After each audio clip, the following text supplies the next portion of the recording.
Mr. President. Senator from South Dakota. Mr. President, as the Senate considers the National Defense Authorization Act, I rise today to discuss a simple amendment in support of my constituents in South Dakota who are military retirees, as well as those in many other states who find themselves in a similar circumstance. These retirees may be disproportionately and unfairly impacted by increases in the TRICARE prescription drug copay increases that we find within the bill that we are considering today. Specifically, provisions in this bill will increase cost-sharing amounts for the TRICARE Pharmacy Benefits Program for the years 2018 through the year 2026. Now, the rationale for the increases in the bill that we're considering today are that the savings generated from pharmaceutical cost-share increases can be used to improve health care outcomes and the experience of care for beneficiaries of the military health system, and I support that. I believe in improving the care for beneficiaries of the military health system.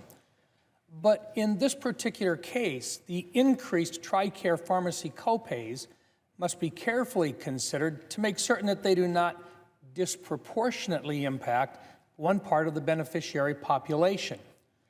Unfortunately, that would be the case for South Dakota and other largely rural states with large military retiree populations that live too far away from military treatment facilities to easily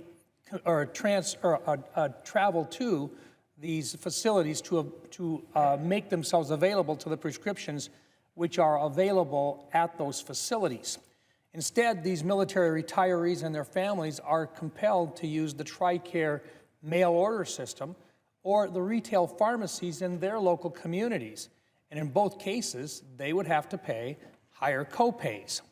In other words, if you live close to a facility, you can go to the facility and receive those medicines, those pharmaceuticals. But if you're farther away and you have to use a retail shop in your own community or by mail order, you would be subject under this bill to a higher copay cost. An example, the copay for a generic drug ordered through the TRICARE mail order system will increase by $10 in fiscal year 2018.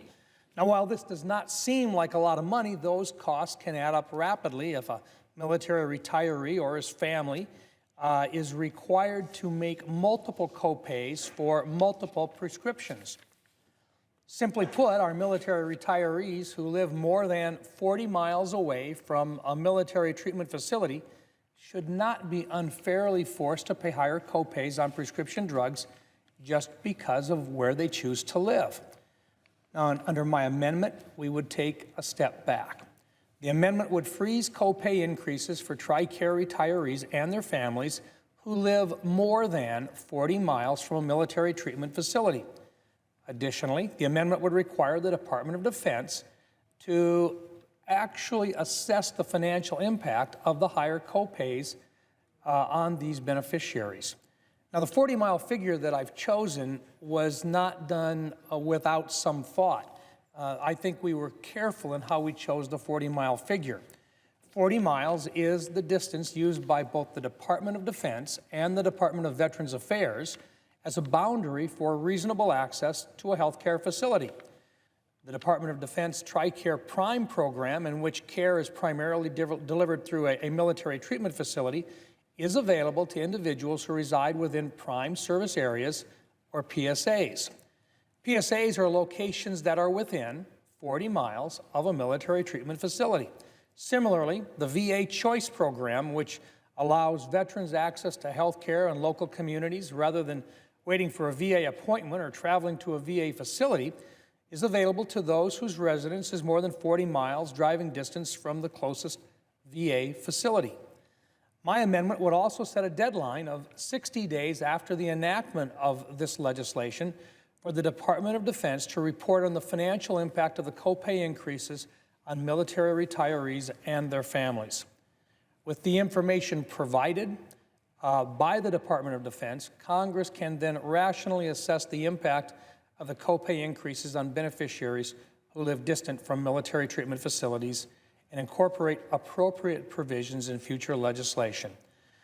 I appreciate the opportunity to discuss my amendment, which would rectify this unintended effect on military retirees and their families who live in rural parts of our country. Thank you, Mr. President.